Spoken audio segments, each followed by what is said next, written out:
আমার নাম, হ্যাঁ, আমরা হিমাংশু মোহন চৌধুরী। আমি ত্রিপুরায় তখন সোনামুড়া বলে একটা সাব ডিভিশন আছে, সোনামুড়া, যেটা কুমিল্লা ডিস্ট্রিক্টের সঙ্গে লাগোয়া। সেখানে মহকুমা পুরো পুরো সময়টাই ছিলাম, 71-এ পুরো সময়টাই আমি ওখানে ছিলাম।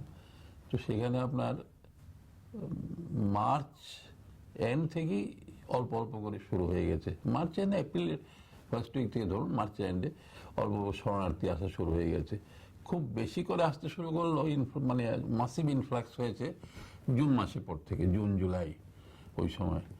তো ওইখানে সোনামুড়াতে পপুলেশন ধরুন সাব ডিভিশনের 1.5 লক্ষ, তো 3.5 লক্ষ, প্রায় 3 থেকে 3.5 লক্ষ শরণার্থী চলে এসছে ভেতরে। আর আমার যে সাব ডিভিশনে আমি এসডি মহকুমা শাসক ছিলাম, তার 40 মাইলের উপর, 40 থেকে 45 সীমান্ত।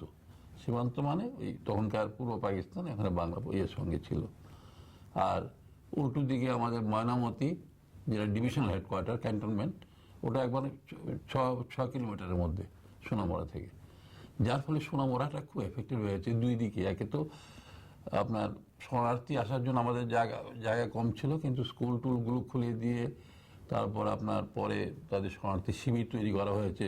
তারপর আপনার ওদের খাওয়া থাকা সব কিছু, মেডিকেল সাপ্লাই, এগুলো এসডিও হিসেবে আমাকে দেখতে হতো। সঙ্গে সঙ্গে এটা আমি পারতাম না যদি আমার ভালো টিম না হতো, আর সোনামুড়ার যারা স্থানীয় লোক তারা যদি সহযোগিতা না করতো।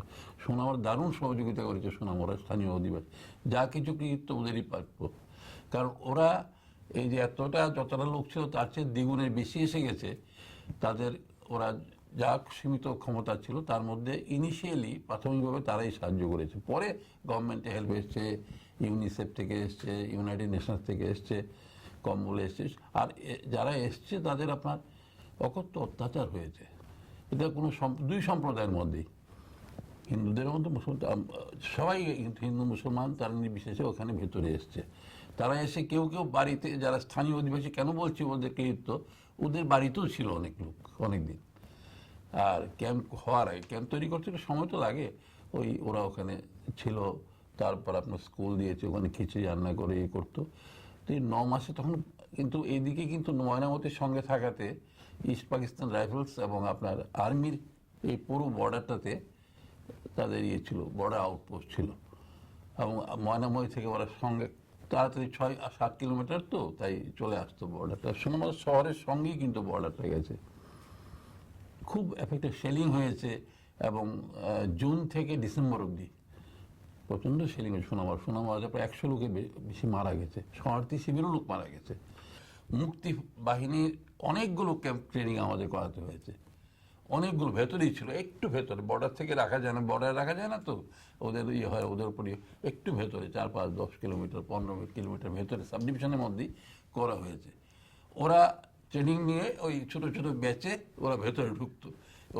এসে গিয়ে তারা তখন ওই যা ওদের সঙ্গে হানাদার সঙ্গে কিছু অ্যাটাক করে ওই সোনামুড়াতে আপনার আমার বাড়িতেও আমাদের ম্যাডাম তাজউদ্দিন, উনি কিন্তু ঢাকা থেকে, এটা আছে ইতিহাসে আছে লেখা, ম্যাডাম তাজউদ্দিন এখান থেকে ঢাকা থেকে কিন্তু খুব কষ্ট করে ভেতরে ভেতরে গিয়ে, ওনার সঙ্গে 2-3 জন খুব বিশ্বস্ত লোক ছিল।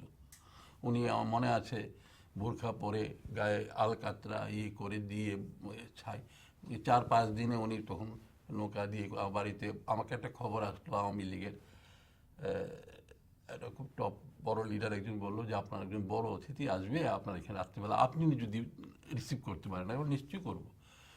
তখন কারণ সিকিউরিটি কারণে বলা যায় না খবরটা কার থেকে কোথায়, আমাদের ইন্ডিয়ার মধ্যে তো আছে না, তাদের রাজাকারদের চর আছে, যদি বেরিয়ে যায় আসছে। তো বক্সনগর বলে একটা জায়গা আছে, আমি সেখানে ওনাকে, আমি তো চিনতাম না, যখন গেলাম তখন বললো এই অমুক আছে, কোড নেম আছে, এখানে এইভাবে থাকবেন। আমি নিয়ে বাড়িতে রাখলাম। ওখান থেকে পরে আগরতলা জানালাম, আগরতলা আমাদের ক্যাপিটাল। সজিন সিং বললেন আমি প্রধানমন্ত্রীর সঙ্গে কথা বলছি, কথা বলে ওনাকে পরদিন 2 দিন পর পাঠিয়ে দেওয়া হয়েছে।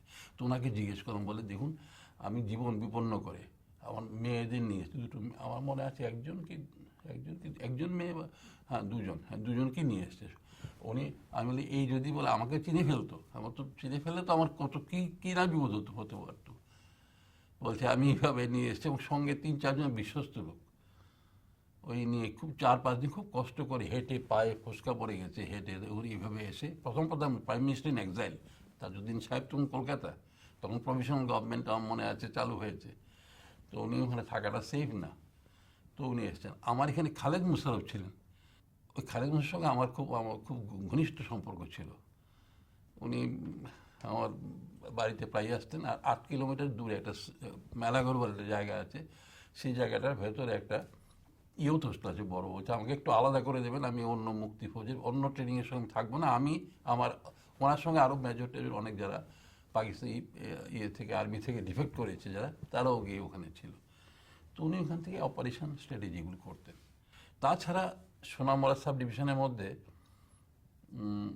মুক্তি ফৌজের সবচেয়ে বড় হসপিটাল ত্রিপুরার, নর্থ ইস্টের মধ্যেই বলা যায়, আসাম, মেঘালয়, ত্রিপুরা নিয়ে ওখানেই সবচেয়ে বড় হসপিটাল দিয়েছিল, যেখানে আমার মনে আছে ল্যান্টার্ন দিয়ে বড় বড় সার্জারি হতো। গুলি লেগেছে মাথায়, গুলি লেগেছে এখানে, ওরা হারিকেন দিয়ে, কারণ সোনামুড়া তখন তো অনেক, আজকে থেকে 40 বছর আগে, এখনও খুব একটা যে উন্নত হয়েছে তাই নয়, ওইখানে আপনার মেকশিফট অ্যারেঞ্জমেন্ট করা হয়েছিল হসপিটাল, সেখানে রাত্রিবেলা বড় বড় সার্জন ঢাকা থেকে ওরা ওখানে ছিলেন, এবং খালেদ মুশারফও যেতেন মাঝে মাঝে, আমি মাঝে মাঝে যেতাম, কারণ অনেক লোক ওখানে আপনার ইয়ে হয়েছে, অনেকগুলি ওরা পাঠিয়ে দিয়েছে কলকাতা হসপিটালে, কিছু উনি ম্যাক্সিমাম ওখান থেকে ইয়ে করে অপারেশনগুলো করে ইয়ে করেছে, ওইখানেই ছিল। কিন্তু এটাকে জুমের ঢেপা বলে জায়গা বলে, একটা জুমের ঢেপা, সেখানে হয়েছে। আর মুক্তিবাদী ট্রেনিংগুলো ওখানে ভেতরে ভেতরে একটু পরে 10 কিলোমিটার 15 কিলোমিটার দূরে, একসঙ্গে তো সবাইকে রাখা যায় না, ভেতরে ভেতরে করা হয়েছে আর কি। তারা ইন্ডিপেন্ডেন্টলি ওরা ওই আপনার ভেতরে ভেতরে যেহেতু এসে, মনে আছে কতগুলো জায়গা, শালদা নদী, তারপর আপনার এদিকে নদী গিয়ে মানে ওরা এনগেজ করতো পাক আর্মিকে, ওরা পেট্রোল, পাক আর্মি তো আর ক্যাম্পে বসতো না, কিছু কিছু পেট্রোল, কারণ ওরা গিয়ে মানুষজনের বাড়িঘর হামলা করার জন্য রাত্রিবেলা ওদের সঙ্গে ইয়ে করে ওরা পালিয়ে চলে আসতো। লেবানন টেবানন থেকে মনে আছে সোনামুড়াতে জার্নালিস্টরা আসতো, বলতো সোনামুড়া এখন একটা ওভার জোন, ওভার জোন এত ভিভিআইপি বা ভিআইপি ছিল, আর ওই ময়নামতি থাকাতে গুরুত্ব বেশি, সবসময় সোনামুড়াতে সেলিং হতো মানুষকে। এটা একটা কাজ ছিল আমার, সমস্ত এই বাড়ি ঘরে মানুষকে বাংকার, ওই তখন আমার মনে আছে গানি ব্যাগ দিয়ে ওদের করে কোনো মতে, বাচ্চাদের তো ইয়ে করতে হবে, রাখতে হবে, তখন ওই বা মেয়ে ছেলে রাত্রেবেলা না তো সেলিং হচ্ছে, গুলি হচ্ছে সবসময়, ওরা বাংকার করে, এটা সিভিল ডিফেন্স ওয়ার্কটা দেখতে হতো। তো ওই কাজের দিক থেকে ছিল, একটা ছিল মেইন ছিল রিফিউজি রিলিফ, যা শরণার্থীদের ভেতরে আসলে ওদের রাখা, ওদের যখন ক্যাম্পে গিয়ে, ক্যাম্পেও তো আবার বাচ্চাদের বসিয়ে রাখা যায় না, ওদের স্কুলেরও ওদের মধ্যেই যারা লেখাপড়া যায়, তুমি স্কুল ক্লাস বসে বসে কী করবে, তো সব রকম কাজই হতো আর কি।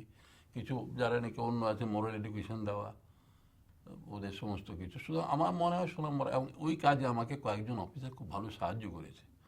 ওখানে ক্যাম্প সভায় ছিল 3 জন, আমার মনে আছে, অরুণ ভট্টাচার্য, আরও 2 জন আছে, ওরা খুব ভালো সাহায্য করেছে।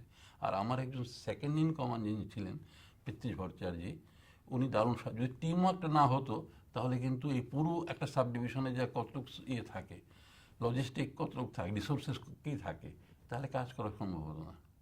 আর আমার তখন চাকরি জীবন প্রথম পোস্টিং, তখন একটা আলাদা, সত্যি কথা বলতে গিয়ে আমি বাঙালি বলে, এটা চাকরির তো একটা কাজ, পেশাগত দায়িত্ব তো আছেই, তাছাড়া আমার হলো যে বাঙালি হিসেবে তো আলাদা একটা ইয়ে রয়ে গেল, যে জয় বাংলা, তখন আমি মনে একটা ছিল যে এটা বিদ্যুতের মতো সব জায়গায় কাজ করতো, জয় বাংলা বললাম, আমি দেখেছি সব কিছু। কিন্তু আবার সোনামুড়া রাজাকারও ঢুকেছে ওইখান থেকে, কুমিল্লা থেকে পাকিস্তান, ওদের আমি রাজাকারও ঢুকিয়ে দিয়েছে খবর নেওয়ার জন্য, কোথায় কোথায় মুক্তি ফৌজে খালেদ মুশারফ কোথায় আছে, কারা কারা এই করছে, সব কিছু চেষ্টা করে ধরা পড়েছে। মুক্তি ফৌজির লোকই আমাকে বলেছে, তখন আমি পুলিশকে দিয়ে পাঠিয়ে বলছি আমরা যাবো না সামনে, তাহলে মুশকিল হবে। তো এরকমও হয়েছে। আর আমার তো তখন মনে আছে সকাল থেকে সন্ধ্যা রাত্র এই ক্যাম্পে এই হচ্ছে, এই সেলিং হচ্ছে, এই লোকাল অ্যাডমিনিস্ট্রেশন ঠিক রাখতে হবে। আর আমার বলে আছে, আমার মানে এই আমার স্ত্রীও স্কুলে শিক্ষিকা ছিলেন, আমার টিলার ওপরে ছিল, আমার ইয়ের নিচে গার্লস হাই স্কুলে উনি ছিলেন আর কি, উনি ছিলেন। আর 2 মেয়ে, তখন একজনের বয়স 2 বছর, আরেকজন 8 মাস 6 মাস, এই অবস্থা মানে ইয়ে করতে হয়েছে আর কি। তো ডিসেম্বরে তো 16 তারিখের পরে আপনি জানেন আমি নিজে কুমিল্লা ঘুরে গেছি, তখনও কিন্তু ময়নামতি সারেন্ডার করেনি, ঢাকা সারেন্ডার করেছে, ময়নামতি ফল করেনি, কিন্তু আমি ঘুরে গেছি। তবে আমার সাপোর্টটা বলছি, সাপোর্ট বেসটা সেটা একটা খুব দরকার সাব ডিভিশনে, ছোট সাব ডিভিশন। দুজন মন্ত্রী ছিলেন আমার এখানে, একজন ছিল মনসুর আলী, মারা গেছেন, আরেকজন ছিলেন দেবেন্দ্র কিশোর চৌধুরী, উনি ত্রিপুরা রাজ্যের মন্ত্রী দুজন। তারা ওই সোনামুরারি বাসিন্দা, সোনামুয়ার থেকে এমএলএ হয়েছিলেন। এই দুজন খুব সাপোর্ট দিয়েছেন আমাকে, খুবই খুশি এবং আমি কৃতজ্ঞ যে মনে রেখেছে। আমরা শুধু দেশের যে একটা মানে কাজ করে চলো যে আপনার ইয়ে করেছে, তার মধ্যে একটা কৃতজ্ঞ, এই সবাই কিন্তু বয়স হয়ে, আমার যারা কলিগ ছিল তারা অনেকে নেই এখন। আমার খুব কম বয়সে আমি সাব ডিভিশন অফিসে কাজ করেছি, যখন 24-25 বছর বয়সে। তো যার কিন্তু ওখানে অনেকে নেই, শুধু একটা জাতি বা ই হয়েছে, আমার আনন্দ হয়েছে খুব বেশি। এবং আমি আর পরে দিল্লি চলে গেছি, বিভিন্ন অন্য কাজে বাইরে চলে গেছি, কিন্তু এতদিন পরে যখন ডাক এসছে এটা খুবই ভালো লেগেছে। আমি বলি যে আমি কৃতজ্ঞ, ব্যক্তিগতভাবে আমি খুব কৃতজ্ঞ।